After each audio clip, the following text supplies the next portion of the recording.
अस्सलाम वालेकुम everyone, welcome to my channel treasures of knowledge. उम्मीद करती हूँ आप सब खैरियत से होंगे। अगर आप मेरे चैनल पर नए हैं तो काइंडली चैनल को सब्सक्राइब कर दीजिए और साथ ही बेल आइकन को भी प्रेस कर दीजिएगा ताकि आने वाली वीडियो की नोटिफिकेशन आपको मिलती रहे। आज हम पंक्चुएशन के रिमेनिंग टॉपिक्स को डिस्कस करेंगे। As you know, English grammar has 14 punctuation mark as given below. तो जिनमें से period, exclamation, question mark, comma, semicolon, colon and dash हमने लास्ट क्लास में पढ़ लिया था। तो आज की क्लास में हम hyphen, parenthesis, brackets, braces, apostrophe, quotation mark and Ellipsis को पढ़ेंगे। So let's move ahead. अब हम पढ़ेंगे हाइफन। देखिए ये जो डैश आ रहा है ना, ये ब्रैकेट के अंदर ये जो छोटा सा डैश आ रहा है, इसको हम कहेंगे हाइफन। अब इसका काम क्या है, क्यों यूज होता है? देखिए, दो या दो से ज्यादा मुख्तलिफ अल्फाज को जोड़कर जब आप एक नया मरकब, लफ्ज या फिर कंपाउंड वर्ड बनाने के लिए और अल्फाज के साथ प्रीफिक्सेस या साबका लगाने के लिए आप क्या यूज करेंगे? आप हाइफन का इस्तेमाल करेंगे।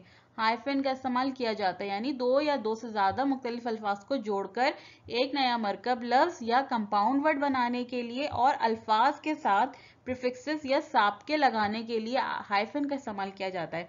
अच्छा, इसके अलावा जो है वो बाज़ औक़ात तहरीर में ऐसा होता है कि लाइन के आखिर में कोई ऐसा लफ्ज आ जाता है जो ज्यादा लेटर्स की वजह से इस लाइन को मुकम्मल नहीं किया जा सकता। ऐसे में इस लफ्ज को तोड़कर बकिया हिस्सा अगली लाइन के शुरू पे लिख दिया जाता है। ऐसे अल्फाज को तोड़ने के लिए भी आप क्या यूज करेंगे? आप हाइफन का इस्तेमाल करेंगे। यानी अगर कोई लाइन जो है वो आपकी पूरी हो गई है और उसका आधा वर्ड रह गया है, तो आपने नीचे उस कंटिन्यू करने के लिए, उस वर्ड को कंटिन्यू करने के लिए आपने हाइफन का इस्तेमाल करना है। First of all see the definition of hyphen. जैसा मैंने आपको बताया कि इस ब्रैकेट के अंदर जो छोटा सा डैश आ रहा है इसको आप हाइफन कहेंगे। Hyphen is used to join two or more words to form compound words. यानी हाइफन का इस्तेमाल दो या दो से ज्यादा अल्फाज को मिलाकर मरकब अल्फाज बनाने के लिए किया जाता है। Most common of which are compound nouns, जिनमें से ज्यादातर कंपाउंड नाउन्स कहलाते हैं।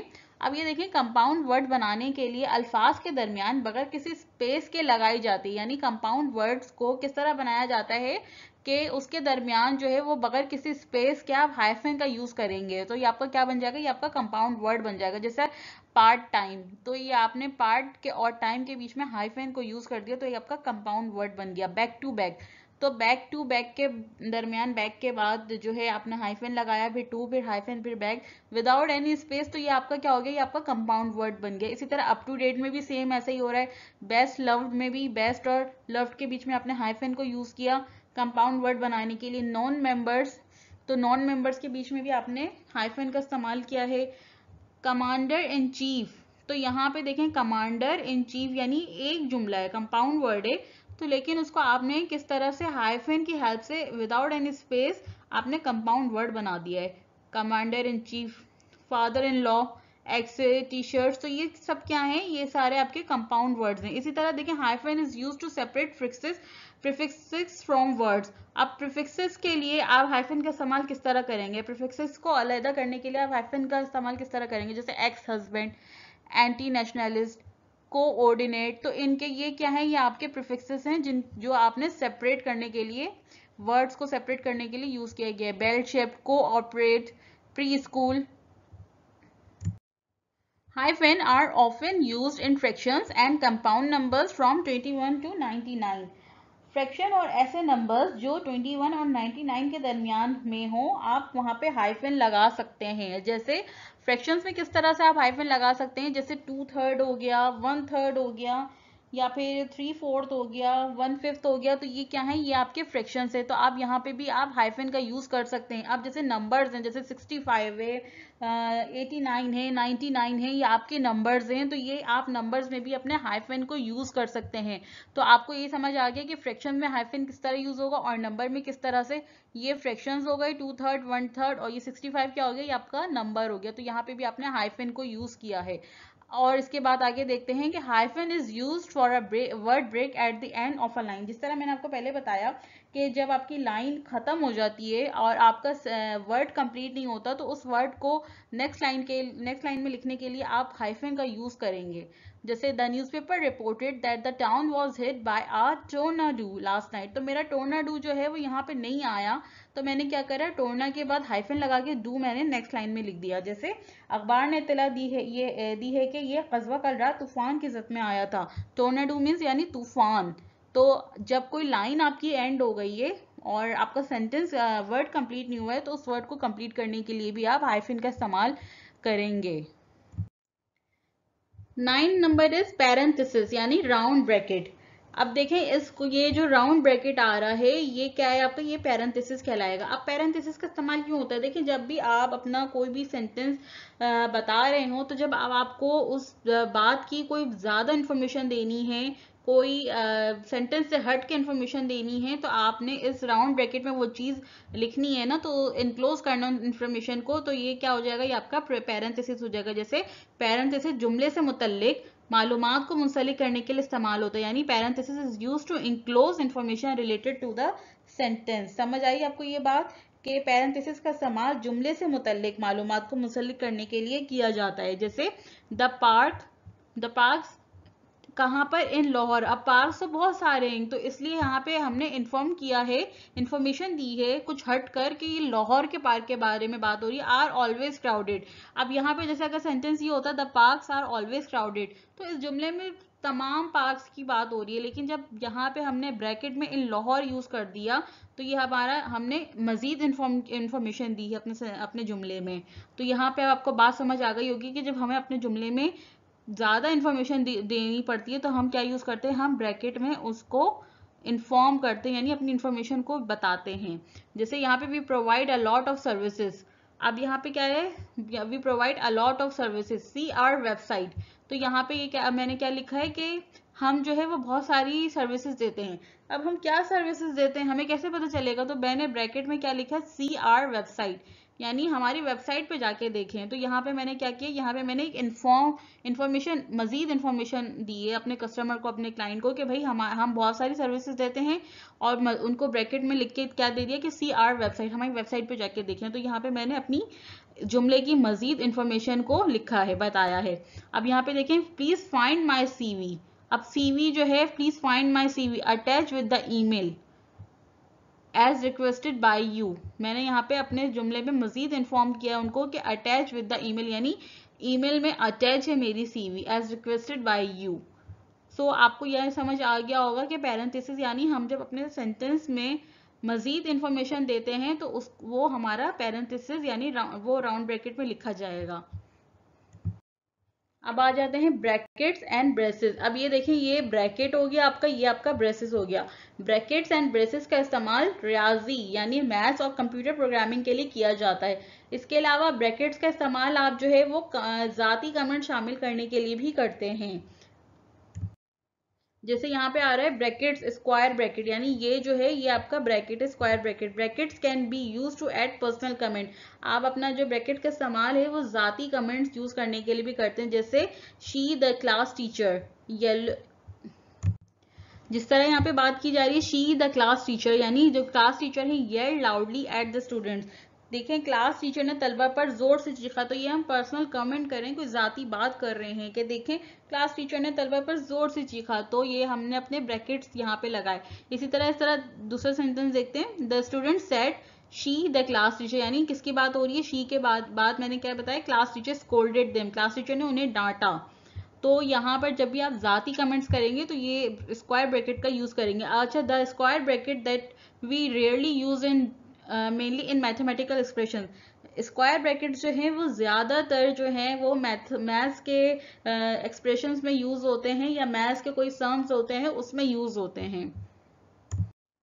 ब्रेसेस यानी कर्ली ब्रैकेट्स, तो ये ब्रेसेस जो हैं ये भी मैथमेटिकल एक्सप्रेशंस के लिए, मैथ्स के सम्स के लिए ज्यादातर मैथ्स में यूज होते हैं। Braces are most commonly used in mathematical expressions as representation of universal set. जिस तरह आपको पता है कि ये यूनिवर्सल सेट है 2 4 6 8 10 12, तो हमेशा जो है ये इस कर्ली ब्रैकेट में ही आते हैं। She highlighted 6 numbers 2 4 6 8 10 12 on the ruler she made. तो जब भी आप मैथ्स के कोई एक्सप्रेशंस होते हैं या यूनिवर्सल सेट जैसे इस तरह है, तो आप कर्ली ब्रैकेट का यूज करेंगे। दूसरा सेंटेंस देखते हैं, his behaviour change at pivotal ages. तो यहाँ पे भी मैंने यूनिवर्सल सेट की तरह ही बताया है, 5 11 14 20, तो यानी अहम उम्र में इसका रवैया बदल गया। तो यहाँ पर भी आपने यूनिवर्सल मतलब कर्ली ब्रैकेट का यूज किया है। In English literature however braces are use in poetry और to create a list of tribe. जब भी इंग्लिश लिटरेचर में आप कर्ली ब्रैकेट का यूज करेंगे तो या तो आप अपनी किसी पोइट्री में यूज करेंगे या फिर किसी कोई लिस्ट है जिसमें आपको चॉइसेस देनी है तो उस लिस्ट में आप कर्ली ब्रैकेट का यूज करेंगे। अब आ जाते हैं एपिस्ट्रॉफी, यानी एपिस्ट्रॉफी तहरीर में हज़फ किए गए लेटर्स की जगह इस्तेमाल किया जाता है। इसके अलावा मलकियती अस्मा या पॉजेसिव नाउन बनाने के लिए इस्तेमाल किया जाता है। एपिस्ट्रॉफी का इस्तेमाल क्या होता है? जब तहरीर में हज़फ किए गए लेटर्स की जगह इस्तेमाल करते हैं या फिर कोई मलकियती अस्मा या पॉजेसिव नाउन बनाने के लिए आप एपिस्ट्रॉफी का इस्तेमाल करेंगे। ये देखिए, इस जो ब्रैकेट के अंदर ये साइन आ रहा है इसको आप क्या कहेंगे? इसको आप एपिस्ट्रॉफी कहेंगे। ये कौन सा साइन है? हमारा एपिस्ट्रॉफी का साइन है। एंड एपिस्ट्रॉफी इंडिकेट्स पोजीशन, यानी एपिस्ट्रॉफी जो है कब्जे को जाहिर करता है। And the exclusion of letters in contraction, या हुरूफ के अंदर जो कॉन्ट्रैक्शन होते हैं उसको बताता है, उसकी तरफ इशारा करता है। यानी कब्जे और कॉन्ट्रैक्शन को हुरूफ के अखराज की तरफ इशारा करता है एपिस्ट्रॉफी। जैसे पोजीशन ऑफ सिंगुलर नाउन्स, अब देखें कब्जे में किस तरह से, जैसे एक्ट्रेसेस रोल, तो यहाँ पे एक्ट्रेसेस के रोल पे बात हो रही है तो यहाँ पे हमने एस से पहले एपिस्ट्रॉफी का साइन यूज किया। अलीज गर्लफ्रेंड, ये अली की गर्लफ्रेंड है, यानी कब्जा है ना, मतलब किसी की मलकियत है, पोजीशन है उसका, तो ये अलीज गर्लफ्रेंड, तो हमने अली के बाद क्या लगा? एपिस्ट्रॉफी का यूज किया। फिजिकल स्कार, किसी की मलकियत है, किसी के पोजीशन है, तो यहाँ पे भी हमने एपिस्ट्रॉफी का यूज किया। अब देखें position by of plural nouns, plural देख लेते हैं। बॉयज बाइसाइकिल, अब यहाँ पे देखें जब लड़कों की बाइसाइकिल है तो यहाँ पे जब प्लूरल आया है तो हमने एस से पहले एपिस्ट्रॉफी नहीं लगाई, हमने एस के बाद एपिस्ट्रॉफी का यूज किया है। जैसे फ्रेंड्स हाउसेस, फ्रेंड हाउसेस, तो यहाँ पे भी हमने एस के बाद जो है वो एपिस्ट्रॉफी को यूज किया है। क्योंकि जब भी हमने प्लूरल में आएगा तो हम एस के बाद एपिस्ट्रॉफी लगाएंगे और सिंगुलर में आएगा तो एस से पहले, यानी जैसे एक्ट्रेसेस है तो उससे पहले लगेगा एपिस्ट्रॉफी। इसी तरह बुक्स कवर, तो हमने बुक्स कवर्स होगा तो यहाँ पे बुक्स के बाद हमने एपिस्ट्रॉफी का यूज किया है।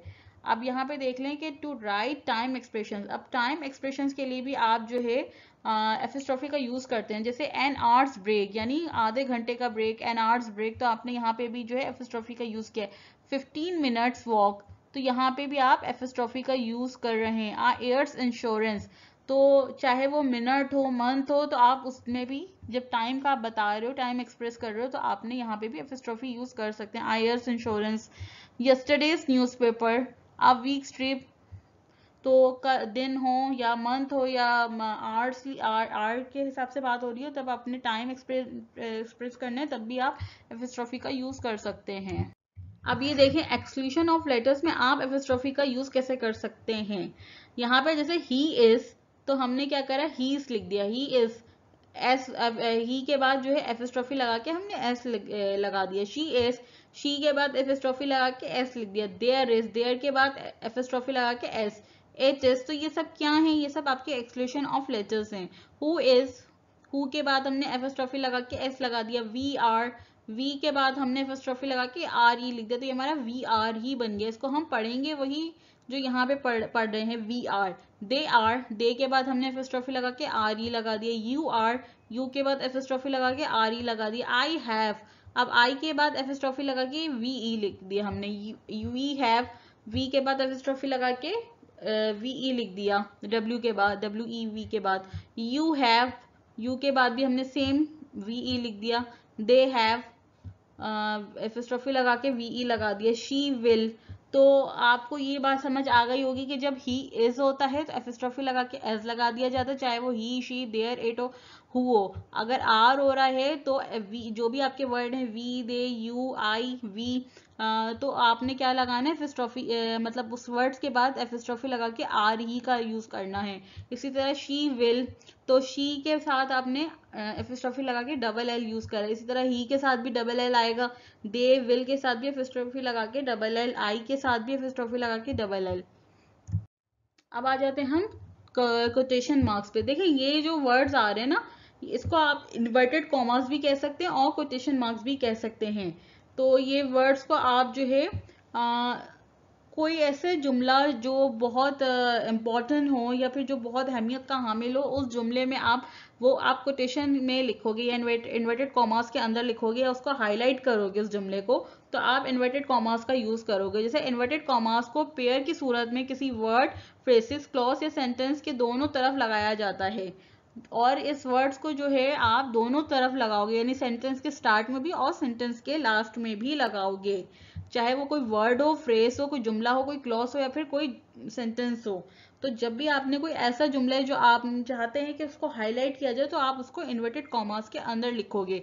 जैसे किसी का कॉल या मशहूर कहावत बयान करने के लिए इसे कोटेशन मार्क्स के दरमियान लिखा जाता है, जैसे honesty is the best policy, Rome was not build in a day. तो ये जो है, ये एक आप इस सेंटेंस को जो आप हाईलाइट कर रहे हो ना कि honesty is the best policy, तो आपने सेंटेंस के शुरू में भी इन्वर्टेड कॉमास को लगाया यानी कोटेशन मार्क्स को लगाया, और लास्ट में भी। इस तरह Rome was not built in a day, तो यहाँ पे भी स्टार्ट में आपने कोटेशन मार्क का यूज किया और लास्ट में भी। तो जब भी हमने अपने कोई भी पैराग्राफ हो उसमें कोई भी सेंटेंस को हाईलाइट करना हो, तो आपने क्या करना है, अपने सेंटेंस को इन्वर्टेड कॉमा से शुरू करना है और इन्वर्टेड कॉमास के अंदर खत्म करना, के एंड में भी एंड लगाना है। अच्छा, ये देखें कि डायरेक्ट इनडायरेक्ट स्पीचेस में जब रिपोर्टेड स्पीच को कोटेशन मार्क्स के दरमियान लिखा जाता है तो कैसे लिखा जाएगा। जैसे he said I will go to London next week. He said, उसने कहा कि मुझे अगले हफ्ते लंदन जाना है। My father said always respect your elders. मेरे बाबा ने कहा कि हमेशा अपने बड़ों की इज्जत करो। यानी किसी की बात को अगर हरूफ बहरूफ भी दोहराना हो तो आप कोटेशन मार्क्स के दरमियान ही उस वर्ड्स को लिखेंगे। जैसे उसने कहा, अब मुझे उसकी बात को भी हरूफ बहरूफ दोहराना है कि I will go to London next week, मुझे अगले हफ्ते लंदन जाना है, तो मैंने क्या करा, उसको भी इन्वर्टेड कॉमास के अंदर लिखा, कोटेशन मार्क्स के अंदर लिखा। माई father said always respect your elders, तो इस जुमले को भी मैंने कोटेशन मार्क्स के अंदर ही लिखा। अब आ जाते हैं लास्ट एलिप्सिस पे। 14 है इस एलिप्सिस पढ़ेंगे इसको। एलिप्सिस यानी तीन डॉट का इस्तेमाल सेंटेंस के नामुकम्मल होने को जाहिर करता है। एलिप्सिस का इस्तेमाल कहाँ होता है, जब आपका सेंटेंस इनकम्प्लीट होता है तो आप एलिप्सिस का इस्तेमाल करते हो। यानी अगर कोई जुमला या टेक्स्ट बहुत लंबा हो और लिखने की जगह तंगी हो, या किसी टेक्स्ट को दोहराना या लिखना जरूरी ना हो, या किसी वजह से हम मुकम्मल टेक्स्ट ना लिखना चाहते हो, तो 3 डॉट लगाकर जुमले को खत्म कर दिया जाता है। तो यानी जब आपने कोई ऐसा जुमला जो बहुत लंबा हो या लिखने की तंगी हो, या उस टेक्स्ट को दोहराना या लिखना ज़रूरी नहीं हो, या किसी वजह से आप मुकम्मल नहीं लिख सकते उस टेक्स्ट को, तो 3 डॉट लगा के आप जुमले को ख़त्म कर दे सकते हैं। पढ़ने वाला समझ जाता है कि कुछ टेक्स्ट और भी है जो यहाँ नहीं लिखा गया, यानी पढ़ने वालों को समझ आ जाएगा कि यहाँ पे कुछ और बात भी थी जो यहाँ पे नहीं बताई गई। जिस जुमले में एलिप्सिस इस्तेमाल होते हैं उसे कोटेशन मार्क्स के दरमियान लिखा जाता है। यानी जिस जुमले में एलिप्सिस का इस्तेमाल होता है उसे भी आप कोटेशन मार्क्स के अंदर ही लिखेंगे। जैसे यहाँ पे क्या बात हो रही है, ही बिगेन टू काउंट 1 2 3 4। अब देखें इसके बाद जो है काउंटिंग तो कितनी 10 तक होती है ना, अंटिल ही गॉट टू 10, तो इसने 4 के बाद क्या लगा दिया, एलिप्सिस को यूज कर दिया कि यानी मेरे 4 के बाद मजीद काउंटिंग है, लेकिन मैंने यहाँ पे इसको लिखा नहीं है, तो पढ़ने वाला जो है ये समझ जाएगा। इसी तरह इस जुमले को आपने क्या करा, इन्वर्टेड कॉमास के अंदर लिखा है। इसी तरह नया देखते हैं, when Newton started an object at rest stage at rest, an object in motion stage in motion, he develop the law of motion. जब न्यूटन जो है अपना कोई टॉपिक बता रहे हैं लॉ ऑफ मोशन के बारे में, तो उसने क्या करा है कि एक डेफिनेशन लिख दी कि an object at rest stage at rest and an object in motion stay in motion. इसके बाद यानी कुछ और भी है, लेकिन वो उसने उसको यहाँ पे रिपीट नहीं करा, उसको यहाँ पे नहीं लिखा, तो पढ़ने वाला समझ जाएगा कि यहाँ पे सेंटेंस आपका इनकम्प्लीट है या फिर मुकम्मल बात नहीं की गई है। तो 3 डॉट यानी एलिप्सिस का यूज कर दिया है, और इस सेंटेंस को भी आपने इन्वर्टेड कॉमास के अंदर ही लिखा है। ये होता है आपका Ellipsis. Thank you guys for watching my video को लाइक एंड शेयर जरूर कीजिएगा, और जैसे अगर अभी तक आपने चैनल को सब्सक्राइब नहीं किया है तो काइंडली चैनल को लाजमी सब्सक्राइब कर दें। मिलते हैं फिर एक और वीडियो के साथ, अपना बहुत ख्याल रखिएगा। अल्लाह हाफिज।